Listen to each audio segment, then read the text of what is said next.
मध्य पूर्व की धरती एक बार फिर मानव रक्त से रंगने की कगार पर है। इजराइल और ईरान के बीच एक भीषण युद्ध छिड़ गया है, जिसकी आग की लपटें किसी भी पल पूरी दुनिया को अपनी चपेट में ले सकती हैं। इजराइल के प्रधानमंत्री ने ईरान को पूरी तरह तबाह करने की कसम खाई है, जबकि ईरान का सर्वोच्च नेता इजराइल को नक्शे से मिटाने की धमकी दे रहा है। आसमान में इजराइल के अत्याधुनिक F-35 stealth fighter jet Iran के परमाणु ठिकानों पर बमबारी कर रहे हैं, तो जवाब में ईरान अपने हजारों ड्रोन और मिसाइलों से इजराइल पर हमला कर रहा है।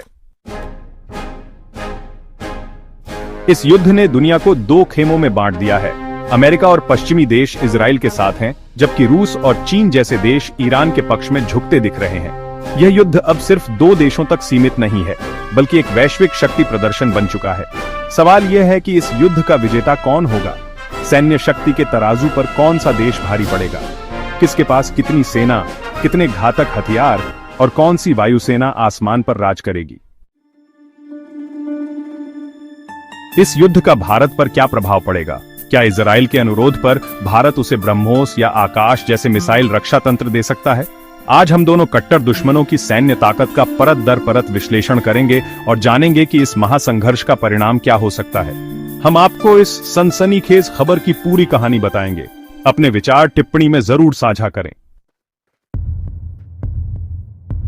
पैदल सेना और जमीनी ताकत, ईरान की विशाल सेना बनाम इजराइल की स्मार्ट सेना। युद्ध का अंतिम फैसला जमीन पर ही होता है और यहाँ ईरान और इजराइल के बीच एक रोचक मुकाबला देखने को मिलता है। संख्या के मामले में ईरान एक विशालकाय की तरह नजर आता है। ईरान के पास लगभग 6,10,000 सैनिकों की विशाल सक्रिय सेना है और इसके अलावा इस्लामिक रिवॉल्यूशनरी गार्ड कॉर्प्स यानी IRGC के 1,90,000 सैनिक इसे और घातक बनाते हैं। रिजर्व सैनिकों को जोड़कर ईरान 10 लाख से अधिक सैनिकों को युद्ध में उतार सकता है।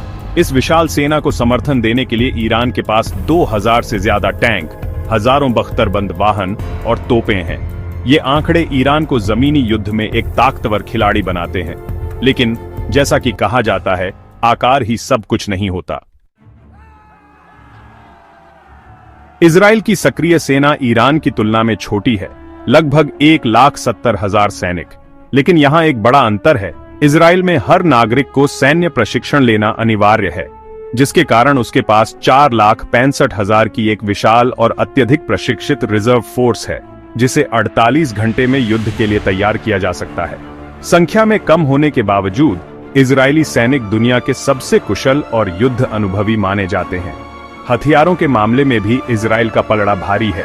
उसके पास मरकावा सीरीज के विश्व के सबसे उन्नत और सुरक्षित टैंक हैं, जिन्हें भेदना लगभग असंभव है। साथ ही इजरायली सेना के पास अत्याधुनिक assault rifle, night vision device और व्यक्तिगत सुरक्षा उपकरण हैं। जहां ईरान की विशाल सेना किसी भी क्षेत्र पर कब्जा करने में सक्षम है, वहीं इजराइल की स्मार्ट, फुर्तीली, तकनीकी रूप से उन्नत और प्रेरित सेना रक्षात्मक युद्ध में किसी भी ताकत को हरा सकती है। अगर जमीन पर मुकाबला बराबरी का लगता है, तो आसमान में इजराइल का निर्विवाद वर्चस्व है। इजरायली वायुसेना इस क्षेत्र की सबसे घातक और तकनीकी रूप से उन्नत है। इसकी सबसे बड़ी ताकत F-35 स्टील्थ फाइटर जेट हैं, जो 5वीं पीढ़ी के विमान हैं। ये रडार पर लगभग अदृश्य होते हैं और दुश्मन के क्षेत्र में घुसकर बिना पता चले तबाही मचा सकते हैं। F-35 के अलावा इजराइल के पास F-15 और F-16 के सैकड़ों उन्नत संस्करण हैं, जो किसी भी हवाई युद्ध का रुख बदल सकते हैं। कुल मिलाकर इजराइल के पास 600 से अधिक आधुनिक लड़ाकू विमान, हेलीकॉप्टर और ड्रोन हैं और इसके पायलट दुनिया में सबसे अधिक उड़ान घंटों का अनुभव रखते हैं। दूसरी ओर ईरान की वायुसेना दशकों के अंतर्राष्ट्रीय प्रतिबंधों के कारण कमजोर और पुरानी पड़ चुकी है। इसके पास 1970 के दशक के अमेरिकी F-14, F-4 और F-5 जेट हैं, जिन्हें जुगाड़ तकनीक से उड़ान योग्य बनाया गया है। हाल के वर्षों में ईरान ने रूस से Su-35 और चीन से J-10 जैसे विमान खरीदने की कोशिश की है, लेकिन उनकी संख्या सीमित है।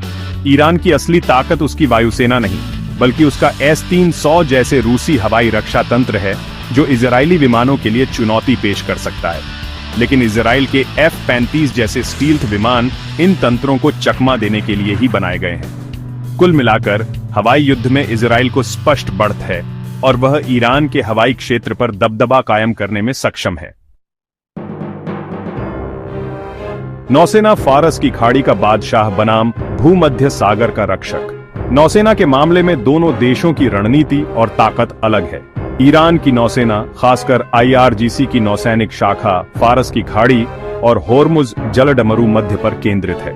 ईरान जानता है कि दुनिया का 20% तेल इस मार्ग से गुजरता है और वह इसे रणनीतिक हथियार के रूप में इस्तेमाल कर सकता है।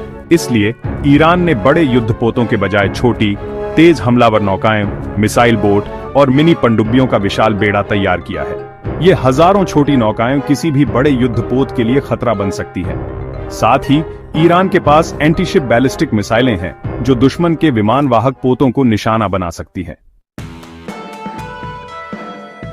मिसाइल शक्ति ईरान का तबाही मचाने वाला झकीरा बनाम इजराइल का सटीक हथियार।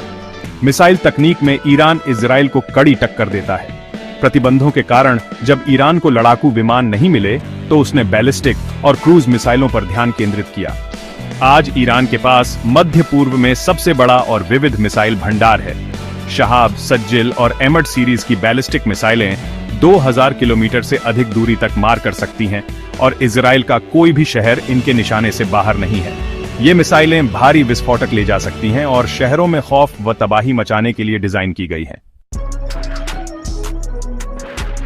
परमाणु हथियार और हाइपरसोनिक का खेल। इस युद्ध को सबसे खतरनाक बनाने वाला सवाल है परमाणु हथियार। इजराइल एकमात्र ऐसा देश है जिसके पास परमाणु हथियार होने की बात सभी जानते हैं, लेकिन वह इसे आधिकारिक रूप से स्वीकार नहीं करता। अनुमान है कि इजराइल के पास 80 से 400 परमाणु बम हो सकते हैं, जिन्हें वह अपने विमानों, जेरिको मिसाइलों और डॉल्फिन पनडुब्बियों से लॉन्च कर सकता है। इसे इजराइल का सैमसन ऑप्शन कहा जाता है।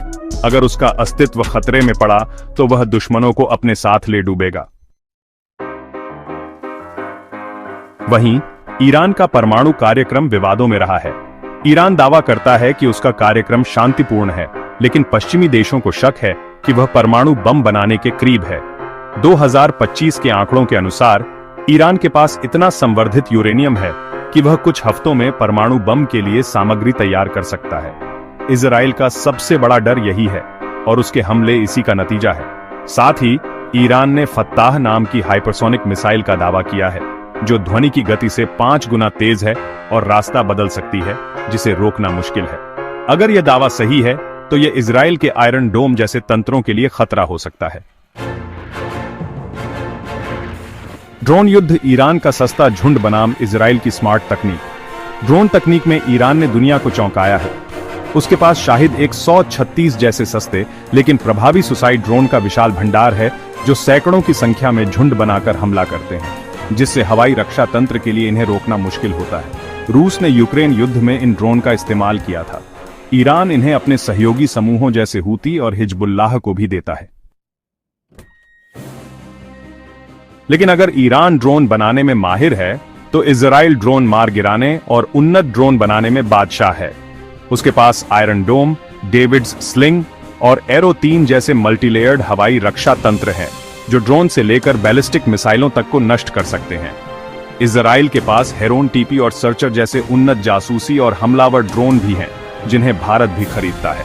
ड्रोन युद्ध में ईरान के पास संख्या की ताकत है, लेकिन इजराइल की तकनीक और रक्षा उसे बढ़त देती है। अंतर्राष्ट्रीय समर्थन कौन किसके साथ? आज कोई युद्ध अकेले नहीं लड़ा जाता। इजराइल के पीछे अमेरिका की ताकत है, जो हर साल उसे $4 अरब की सैन्य सहायता देता है। F-35 जैसे हथियार अमेरिका से आते हैं। अमेरिका जंग में हथियार, खुफिया जानकारी और संयुक्त राष्ट्र में ढाल प्रदान करता है। भारत, ब्रिटेन, फ्रांस और जर्मनी भी इजराइल के सहयोगी हैं।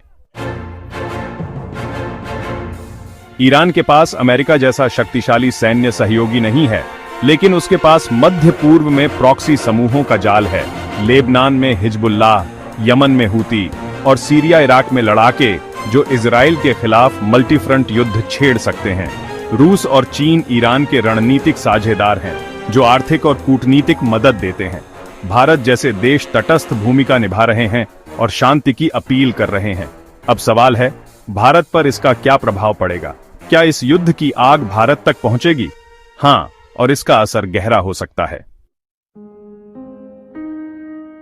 सबसे पहला प्रभाव तो जाहिर है अर्थव्यवस्था पर पड़ेगा। यह युद्ध फारस की खाड़ी और हॉर्मुज जलद मरु मध्य में हो रहा है, जहां से दुनिया का बड़ा तेल व्यापार होता है। युद्ध से तेल की आपूर्ति बाधित होगी, जिससे कच्चे तेल की कीमतें बढ़ेंगी।